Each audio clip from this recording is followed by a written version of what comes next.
राष्ट्रिय खेलकुद परिषदको स्वर्ण महोत्सवको अवसरमा शुक्रबार केन्द्रमा रक्तदान कार्यक्रम आयोजना गरियो। राखेप कर्मचारी सङ्घद्वारा गठित स्वर्ण महोत्सव आयोजक समितिले आयोजना गरेको रक्तदानमा 60 जनाले सहभागिता जनाएको राखेप कर्मचारी सङ्घका अध्यक्ष रञ्जन थापाले जनाएका छन्। त्रिपुरेश्वर स्थित राखेपको ओलम्पियन सेमी कभर्ड हलमा भएको रक्तदान कार्यक्रम सञ्चालन गर्न नेपाल रेड क्रस सोसाइटीले सहयोग गरेको थियो। महोत्सवको पहिलो दिन केन्द्रमा प्रभात फेरी, दौड, तानदोरी प्रतियोगिता र साँझ दीपावली गरिएको थियो। त्यसै दिन 5 क्षेत्रीय र 75 जिल्ला खेलकुद विकास समितिमा पनि प्रभात फेरी, दौड, तानदोरी प्रतियोगिता, सरसफाई र दीपावली गरिएको थियो। महोत्सव अन्तर्गत भदौ 16 मा उपत्यकाका खेलकुद कार्यालय हातामा बृहत सरसफाई कार्यक्रम गरिनेछ। त्यस्तै अन्तिम दिन भदौ 19 मा कर्मचारीलाई सम्मान गर्ने कार्यक्रम पनि रहेको छ। सुशान्त चिपलकट्टी स्मृति अन्तर्राष्ट्रिय जुनियर ब्याडमिन्टन प्रतियोगितामा सहभागी हुन नेपाली टोली शनिबार भारतको पुणे प्रस्थान गर्ने भएको छ।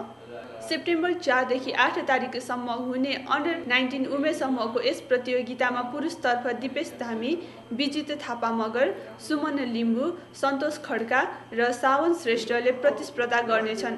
महिलामा शिक्षा श्रेष्ठ, श्रेया प्रधान र गङ्गा विष्टले खेल्नेछन्। दिपेश हाल तालिमको सिलसिलामा मलेसियामा रहेकाले उनी त्यतैबाट पुणे जाने बताइएको छ। सुमन, सन्तोष, सावन र गङ्गाको यो डेब्यू अन्तर्राष्ट्रिय प्रतियोगिता हो। नेपाली खेलाडीले पुरुष महिलाको सिङ्गल र डबल तथा मिक्स डबलमा सहभागिता जनाउने नेपाली ब्याडमिन्टन सङ्घका महासचिव रामजी बहादुर श्रेष्ठले जनाएका छन्।